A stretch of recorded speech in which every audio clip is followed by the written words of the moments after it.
Hello, children.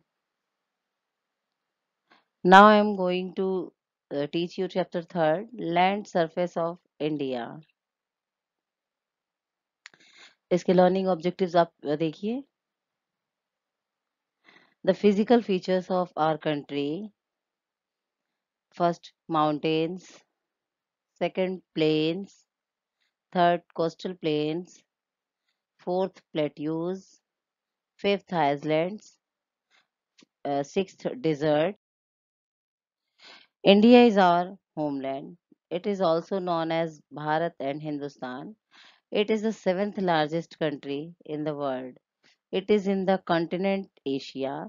It has an area of 32 million square kilometer. It is the second most populous country in the world. Okay. India is our homeland. जैसा कि आप सभी जानते हैं कि हमारा भारत ही हमारा होमलैंड है. It is known as Bharat और हिंदुस्तान. इसे हम भारत और हिंदुस्तान दोनों ही नाम से जानते हैं. It is the seventh largest country in the world.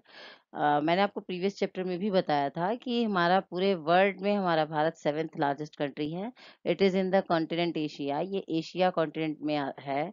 It has an area of 32 million square kilometre और ये लगभग 32 मिलियन स्क्वायर किलोमीटर में फैला हुआ है. It is the second most populous country in the world और ये पूरे वर्ल्ड में सेकेंड नंबर पे फेमस कंट्री है. Our country is famous for its beauty in the world. It has different land surface. It has snowy mountains and fertile plains. Some parts of it and sandy, and some are rocky. It has plenty of forests filled with wild animals and birds. It also has rivers, lakes, islands, seas, and coast. Our country is famous for its beauty. As you know about that हमारा country जो है पूरे world में यहाँ की खूबसूरती के लिए ही प्रसिद्ध है. It has different land surface. यहाँ पे अलग अलग तरह के विभिन्न प्रकार के लैंड सरफेसेस हैं. It has snowy mountain and fertile planes और यहाँ के जो बर्फीले पहाड़ और फर्टाइल उपजाऊ जो प्लेन्स है वो भी फेमस है. Some parts of it. इसके कुछ भाग ऐसे हैं जो जहाँ जो कि सैंडी हैं एंड सम आर रॉकी और कुछ ऐसे हैं जो कि रॉकी पार्ट्स हैं. It has plenty of forest field with wild animals. इसके कुछ जंगल जो हैं वो जानवरों से पूरे तरीके से भरे हुए हैं, जंगली जानवरों से और जंगली पक्षियों से भी. इट ऑल्सो हैज रिवर्स और हमारे देश में नदियां, झरने, आइलैंड, सीज और कोस्ट भी हैं. The main physical features of our country are the northern mountains, the northern plains, the Deccan Plateau and the coastal regions. और जो हमारे कंट्री के मेन फिजिकल फीचर्स हैं वो हैं आपके northern mountains, the northern plains, the Deccan plateau and the coastal regions. India has the Bay of Bengal in the east, the Arabian Sea in the west and the Indian Ocean in the south. India has the India जो है भारत के पूर्व में आप बे of Bengal को देख सकते हैं यानी कि बंगाल की खाड़ी. इसके वेस्ट में आप अरेबियन सी को देख सकते हैं और इसके साउथ में आप इंडियन ओशियन को देख सकते हैं. The northern mountains. There are high mountain ranges in the north of India. They are called the Himalayas. They are the highest mountains in the world. They are covered with snow throughout the these mountains ranges have some years of the highest peaks in the world, such as Nanda Devi, Dalgiri, Annapurna, Kanchenjunga, and K2. K2 is the highest peak in India. The northern mountains, there are high mountains ranges in the north of India. हमारे भारत के उत्तर में काफी high mountains ranges हैं. They are called Himalayas, जिन्हें हम हिमालय कहते हैं, हिमालय के नाम से हम जानते हैं. They are the highest mountains in the world. पूरे वर्ल्ड में वहाँ के माउंटेन्स काफी ऊंचे, सबसे ऊंचे हैं.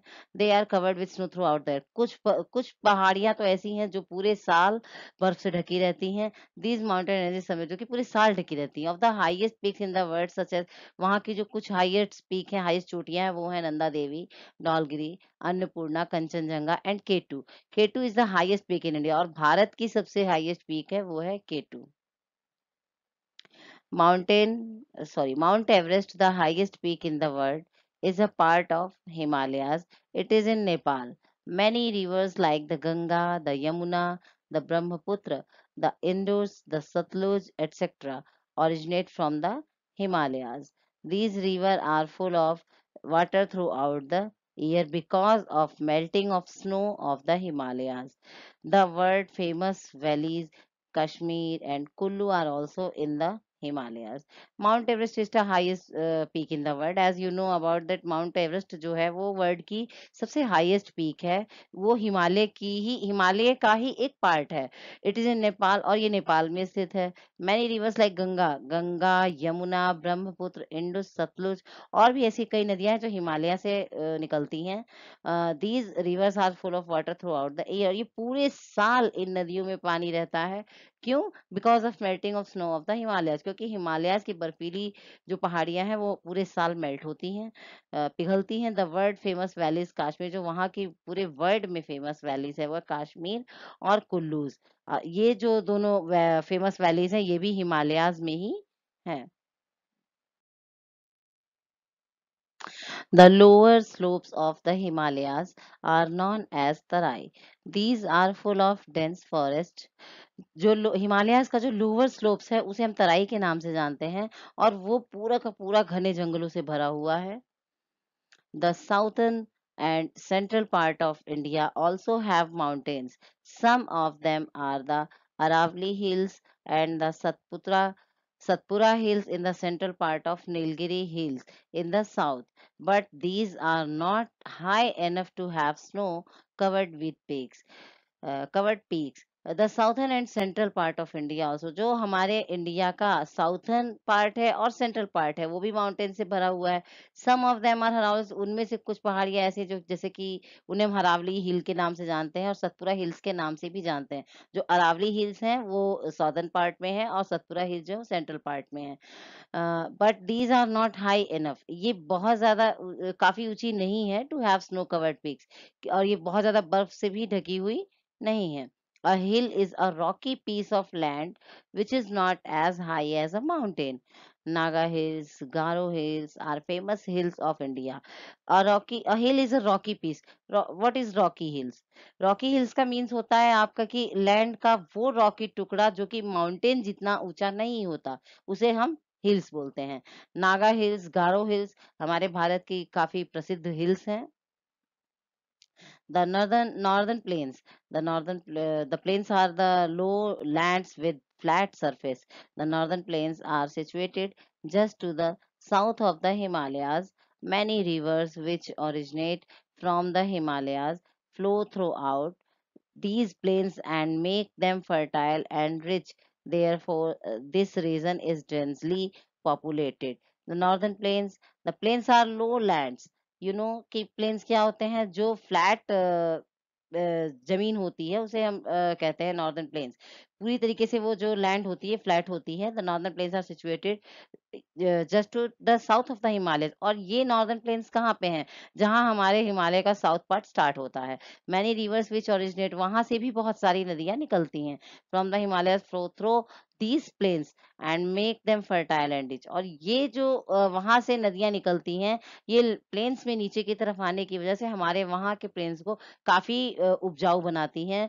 Therefore this region is densely populated. इसलिए वो एरिया काफी पॉपुलेटेड भी होता है.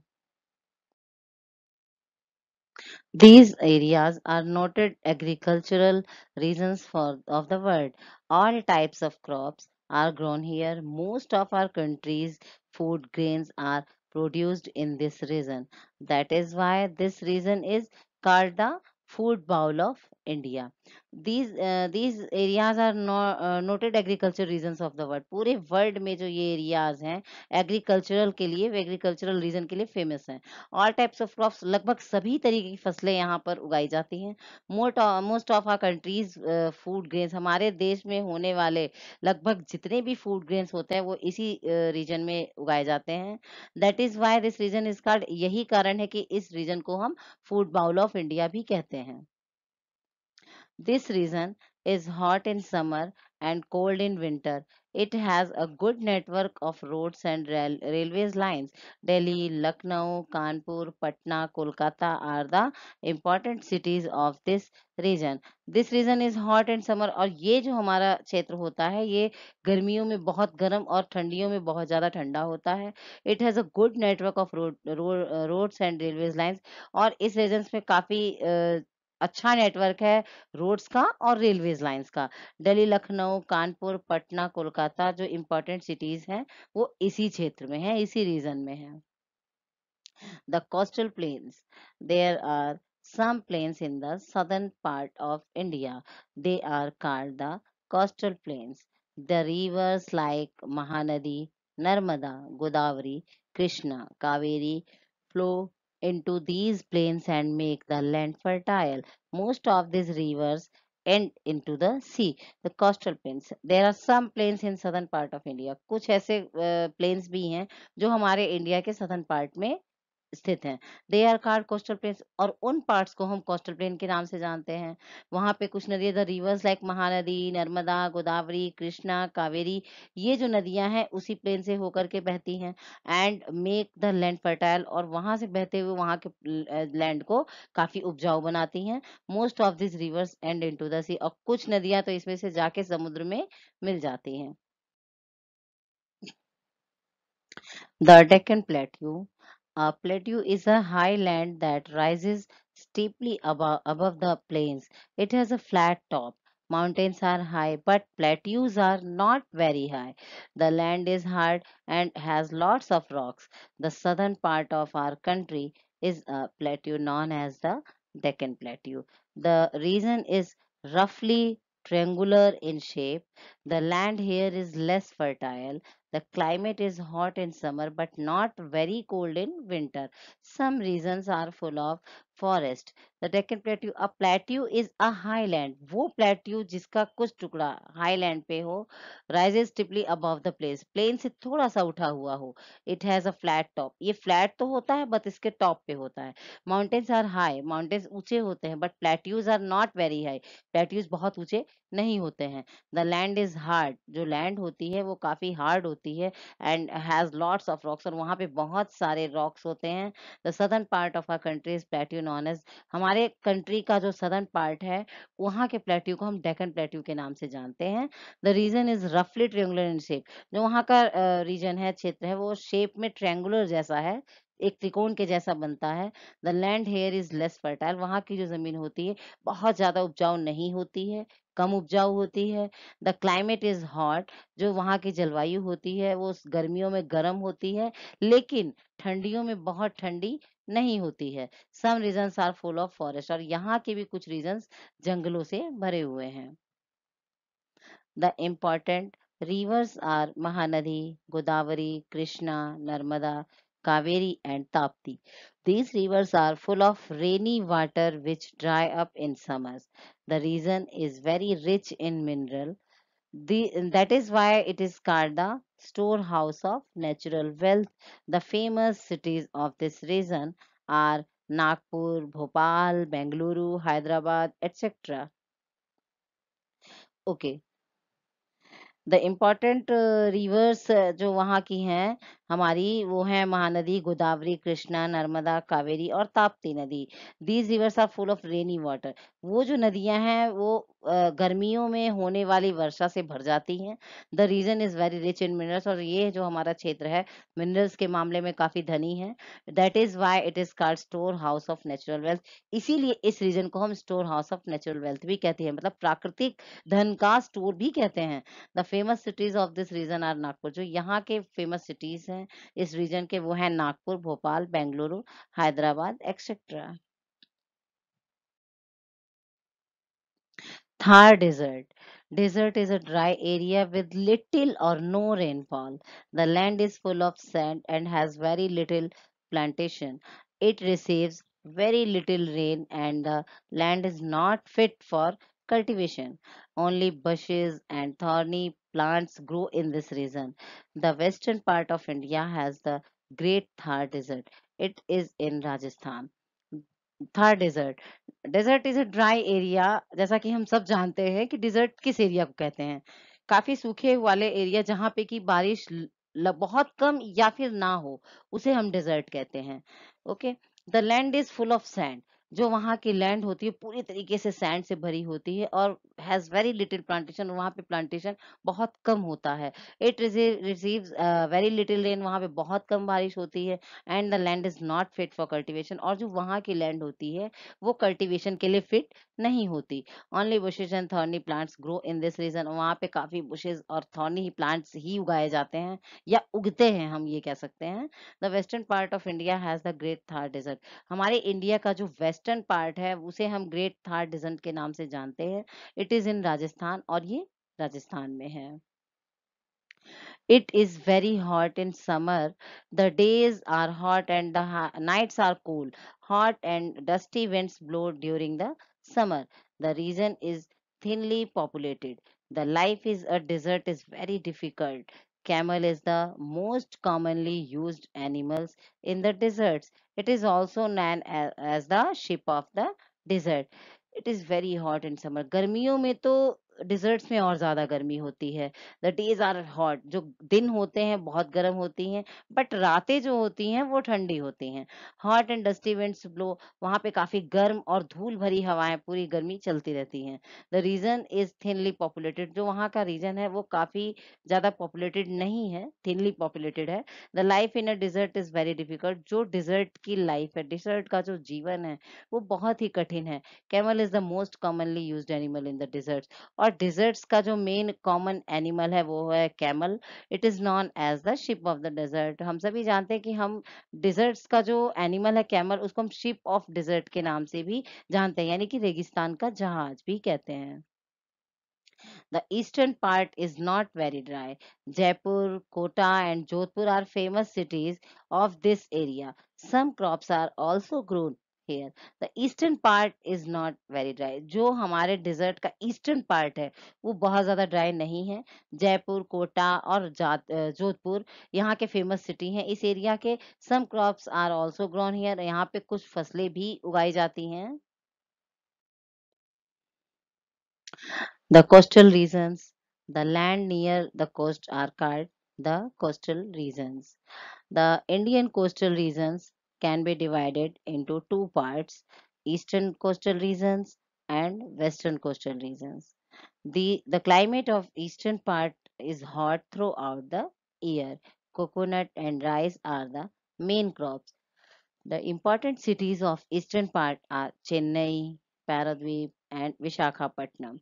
The western part has Mumbai, Panaji, and Kochi. Many rivers flows in this region, so the land is very fertile. Here, the coastal regions, land near the coast are called the coastal regions. जो जमीन, जो धरती, जो land हमारे coastal area के किनारे होते हैं, उनके पास होते हैं, उन्हें हम कोस्टल रीजन कहते हैं। द इंडियन कोस्टल रीजन, जो हमारे भारत का कोस्टल रीजन है, वो लगभग दो भागों में बांटा गया है: ईस्टर्न कोस्टल रीजन और western coastal region. The climate of eastern part, जो ईस्टर्न पार्ट का जो जलवायु है, क्लाइमेट है, वो पूरे साल गर्म रहता है, और वहां पे हम कोकोनट और राइस की फसल उगाते हैं। द इम्पोर्टेंट सिटीज, जो ईस्टर्न कोस्टल रीजन की जो इम्पोर्टेंट सिटीज हैं वो है Chennai, Paradip and Visakhapatnam. And the western part में जो हमारे सिटीज हैं वो है मुंबई, पणजी एंड कोची। और बहुत सारी नदियां भी इस रीजन से होकर के निकलती हैं, इसलिए so the land is very fertile, इसलिए भी यहाँ की धरती जो है वो उपजाऊ है। Iceland. And Iceland is a piece of land surrounded by water on all sides. India has two groups of islands on the western and eastern side of the South India. In the western side, we have a group of islands called Lakshadweep in the Arabian Sea. In the eastern side, we have the Andaman and Nicobar Islands in the Bay of Bengal. Okay, Islands and Islands. Island क्या होता है? जमीन का वह टुकड़ा जो चारों तरफ से पानी से घिरा हुआ हो, उसे हम एक आइसलैंड कह सकते हैं, कहते हैं। इनफैक्ट वही होता है। India has two groups of island, हमारे इंडिया के दो आइसलैंड के ग्रुप हैं, वेस्टर्न और ईस्टर्न, जो कि इंडिया के साउथ साइड में स्थित है। इन द वेस्टर्न साइड, और जो पश्चिमी साइड वाला हमारा आइसलैंड है, we have a group of island, वहाँ पे 2 ग्रुप हैं, जिसको हम लक्षद्वीप और अरेबियन सी के नाम से जानते हैं। और जो ईस्टर्न साइड में हमारा आइसलैंड है, वो हम अंडमान और निकोबार आइसलैंड के नाम से, जो कि बे ऑफ बंगाल में स्थित है, इस नाम से जानते हैं।